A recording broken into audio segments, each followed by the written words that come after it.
Hello everyone, chapter 14 natural resources part 2 activities देखते हैं। इसके अंदर इसमें ये दिया हुआ है कि measure the temperature of the following. आपको एक बीकर के अंदर वाटर फिल करना है और एक में सॉइल या सैंड फिल करनी है। आपको टेम्परेचर दोनों का मेज़र करना है कि वाटर का टेम्परेचर क्या है और सॉइल का टेम्परेचर क्या है, ठीक है। और आप इस बात को अच्छे से जानते हैं कि वाटर जो है गर्म होने में समय लेता है, टाइम लगता है, जबकि सॉइल जो है वो जल्दी गर्म हो जाती है। तो ऑफकोर्स सॉइल का टेम्परेचर पहले जल्दी होगा, ज़्यादा होगा, और वाटर का स्लो होगा। और इसी बेस पे हम ये क्वेश्चन के आंसर भी कंप्लीट आप कर सकते हो। जैसे इसने पूछा कि temperature of reading more than first या सेकंड कौन सी एक्टिविटी में ज़्यादा होगा, तो ऑफकोर्स सेकंड एक्टिविटी में जिसमें सॉइल या सैंड का दिया हुआ है तो वो जल्दी गर्म होती है। नेक्स्ट है कि इसी बेस पे आपको बताना है कि about finding which would become hot faster the land और या सी। तो लैंड जो मतलब सॉइल हुई, सॉइल जल्दी गर्म होती है तो ऑफकोर्स ये फास्ट गर्म होगी कंपेरिजन टू सी। सी यानी पानी, पानी को गर्म होने में ज़्यादा समय लगता है। इसी बेस पे आप ये क्वेश्चन कंप्लीट कर सकते हो। As we have seen about sand and water do not heat up a same rate. हमें पता चल गया कि सैंड और वाटर जो है सेम रेट से गर्म नहीं होते हैं, यानी सैंड जो है जल्दी गर्म हो जाती है, वाटर को टाइम लगता है। इस तरह से कई एक्टिविटी करके आप देख सकते हैं, ठीक है।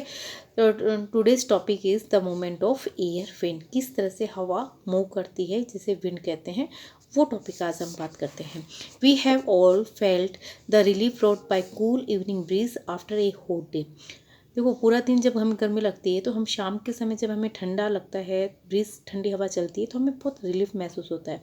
Sometime we are lucky enough get rain after some day really hot weather. और काफ़ी समय की गर्मी के दौरान अगर बारिश आती है तो हमें काफ़ी लकी महसूस होता है। What cause is the movement of air. तो यही जानना है कि क्या कारण है इस हवा का। What decide the weather. This moment will be in form the gentle breeze, strong wind, a terrible storm. तो वही बताना है कि आपको कि क्या रीज़न है जेंटल ब्रीज या स्ट्रॉन्ग विंड या टेरिबल स्ट्रॉन्ग आंधी जैसी स्टॉर्म का क्या रीज़न है, और किस तरह से किस कारण से हम रेन का वेलकम कर पाते हैं। All these phenomena are the result of the change that take place in our atmosphere due to the heating of air and formation of water vapour. ये सारी जो फिनोमिना है, सारी जो घटना है, वो सारा है वो हमारे एटमॉस्फेयर के गर्म होने से और साथ ही वाटर वेपर बनने की वजह से होता है। Water vapour is formed due to the heating of water bodies. Water vapour किससे बनती है, जो भी वाटर बॉडीज़ जो होगी, सीज, रिवर वगैरह जो भी है, उनकी गर्म होने की वजह से बनेगी, राइट। और इसके अलावा and the activities of living organism, यानी लिविंग ऑर्गेनिज्म की एक्टिविटी की वजह से भी। लिविंग ऑर्गेनिज्म मतलब ह्यूमंस, ह्यूमंस का मतलब यहाँ पे ये कह सकते हो जैसे हम क्लॉथ सुखाते हैं तो उसके सूखने का रीज़न भी जो है वो वाटर वेपर बन के जाना, पानी का गर्म होना। तो सारे रीज़न की वजह से भी क्या होता है, वाटर वेपर बनती है। The atmosphere can be heated from below by the radiation that the reflected back or re-radiation by the land or water bodies. It is the important line of the chapter. इसे हम इस तरह से समझ सकते हैं कि एटमॉस्फेयर की बात करते हैं सबसे पहले, ठीक है।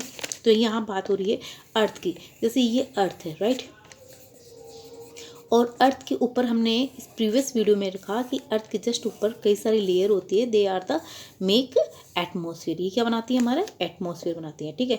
यहाँ पे ये सेंटेंस दिया है, the atmosphere can be heated. Atmosphere गर्म होता है from below.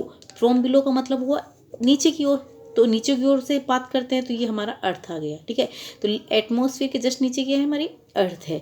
Below by the radiation, तो अर्थ के, इसने कहा कि एटमॉस्फेयर के नीचे रेडिएशन के द्वारा। अब वो ये रेडिएशन कहाँ से, सन से जो लाइट आ रही है वो लाइट यहाँ पर आके गिर रही है। और हम इस बात को जानते हैं कि जब भी लाइट जो होती है किसी सरफेस से टकराती है तो वो क्या होती है, रिफ्लेक्ट होती है, राइट। तो ये हीट जो है, ये हीट यहाँ पे रिफ्लेक्ट हो रही है। जो ऊपर से लाइट आ रही है वो रिफ्लेक्ट होके कहाँ जा रही है, एटमॉस्फेयर में। तो यहाँ पे एटमॉस्फेयर गर्म हो रहा है, राइट। तो ये तो हो गया रेडिएशन। फिर उसने कहा रिफ्लेक्ट और री रेडिएशन बाय द लैंड और वाटर बॉडीज। यहाँ पे री रेडिएटिव का मतलब हुआ कि अफकोर्स एक गर्म हवा आई, यहाँ पर आई तो यहाँ की सॉइल जो है वो गर्म होगी। सॉइल गर्म होने के साथ साथ में जो वाटर बॉडीज़ वगैरह हैं, पानी, समुद्र वगैरह, वो भी गर्म होंगे। तो उसके गर्म होने की वजह से जो गर्म हवा होगी वो भी ऊपर की ओर जाएगी, तो वो री रेडिएशन है, राइट। तो ये तो हो गया हमारा री रेडिएशन, और दिस इज द रेडिएशन। ये क्या थी हमारी रेडिएशन। इस वजह से क्या होगा, रेडिएशन और री रेडिएशन की वजह से हमारा एटमॉस्फेयर जो होगा वो गर्म होगा। Okay, on being heating convection current are set up in the air, इसी वजह से कन्वेक्शन सेटअप जो होता है करंट वो सेटअप हो जाता है हवा के अंदर, यानी हवा जो होती है वो क्या करती है, एक मॉलिक्यूल से दूसरे मॉलिक्यूल की ओर जाती रहती है। In order to gain some understanding of the nature of the convection current in, इसके द्वारा आप कई मतलब अदर एक्टिविटी द्वारा भी समझ सकते हो। इसने एक एक्टिविटी हमें एक करके भी बता रखी है कि जैसे कैंडल के को आप एक घर में लीजिए और बंद करने के बाद में अगर आप एक अगरबत्ती को इसके आसपास लेकर जाते हो तो किस तरह से बर्न करने पर किसकी एयर जो होगी, वाटर वेप जो धूप होगी, स्मोक जो होगा, धुआं, वो किस तरह से किधर की ओर जाएगा।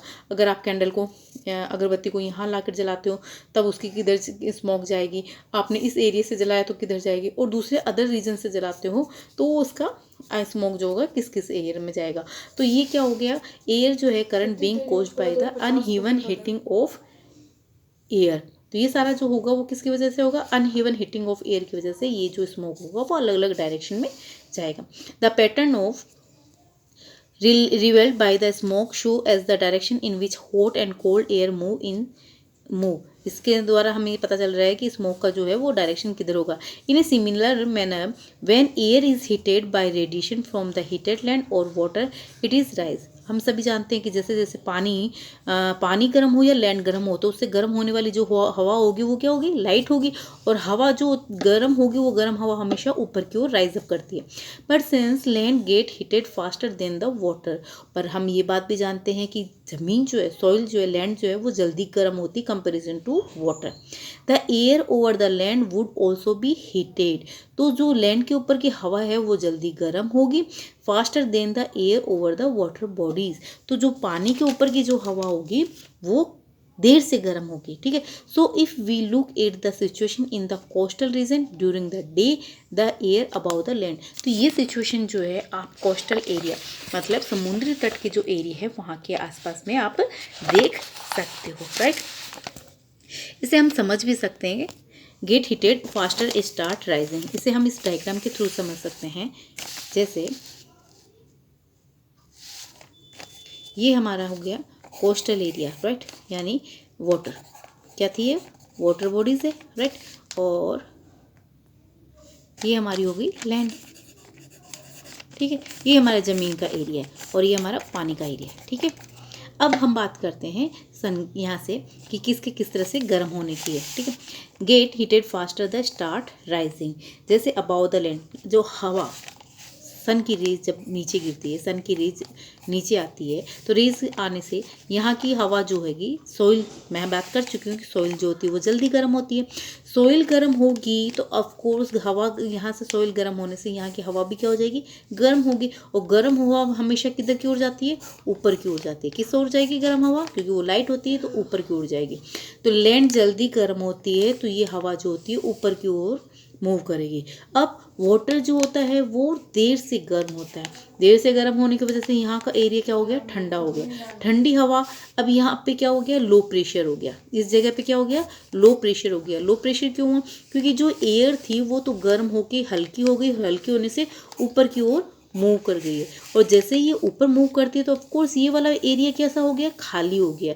तो यहाँ पे प्रेशर क्या हो गया, लो प्रेशर हो गया।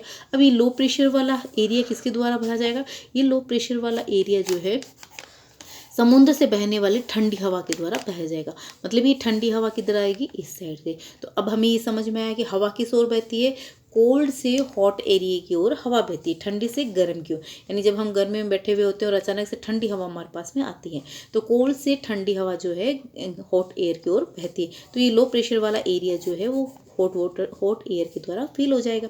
राइट, ये होती है किस समय की कंडीशन की बात कर रहे हैं, ये हम डे की दिन के समय, कोस्टल एरिया जो होता है समुद्र के किनारे के आसपास के एरिया में दिन के समय ज़मीन जो होती है वो जल्दी गर्म होती है, जल्दी गर्म होकर इसकी एयर ऊपर जाती है, और ये वाला एरिया जो होता है पानी का नीचे की ओर इधर से आके कंप्लीट करता है। बट यही हम अपोजिट देखते हैं, ये था हमारा दिन, यही अगर हम नाइट में देखते हैं तो नाइट के समय की कंडीशन ये होती है कि यही वाटर बॉडीज़ होगी, ये लैंड होगी। तो हम रात के समय देखते हैं तो रात के समय क्या होगा, लैंड जो होगी वो क्या होगी, जल्दी ठंडी हो जाएगी और ये वाटर जो है वो क्या होगा, गर्म रहेगा। ठीक है, क्योंकि वो दिन भर का गर्म हुआ है तो नाइट में इसको ठंडा होने में टाइम लगेगा, जबकि ये जल्दी ठंडी होगी। तो ये गर्म है तो इसकी हवा क्या होगी, ऊपर की ओर मूव करेगी। किसकी, वाटर बॉडीज जो होगी, समुद्र जो होगा उसकी पानी जो है, एयर जो होगी वो ऊपर की ओर मूव करेगी। ऊपर की ओर मूव करेगी तो यहाँ पे फिर से लो प्रेशर वाला एरिया बन गया, यानी जगह खाली होगी, एयर नहीं है यहाँ पे। तो ये एयर कहाँ से फिल करेगी, ये जो समुद्र के लैंड के पास ठंडी हवाएं हैं, तो ये ठंडी हवा भारी होने की वजह से इधर की साइड जाएगी। किधर जाएगी, इस वाले प्लेस को लेगी। तो ये लो प्रेशर वाला एरिया इस ठंडी हवा के द्वारा इधर जाएगा। तो यहाँ से कोल्ड एयर इस साइड जाएगी। तो एयर तो पहले तो ये क्लियर है कि एयर जो होती है वो कोल्ड से हॉट एरिया की ओर बहती है।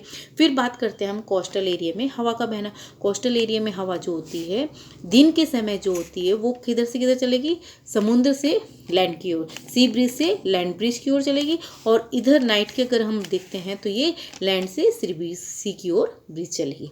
ठीक है, ये क्लियर हो गया। इसी तरह से ये आपको बताया है on the basic of our discussion what you can say the appearance of the area of low and high pressure coastal area night दिन के समय किस तरह से होता है और किस तरह से दिन के समय होता है।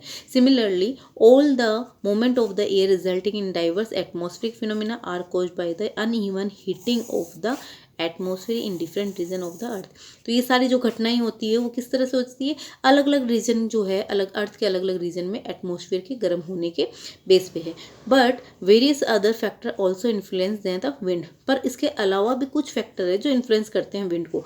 वो रीज़न है, फर्स्ट वाला रीज़न तो हम समझ चुके हैं, जो हम अभी कंप्लीट कर चुके हैं। सेकंड है the rotation of the earth भी डिपेंड करती है and the presence of the mountain range in the path of the wind are the couple of these factor. इसके अलावा हमारे आसपास चारों तरफ से जो माउंटेन है उनकी ऊंचाई और उसकी वजह से भी जो हवा जो है आना और जाना उसका भी डिपेंड करता है।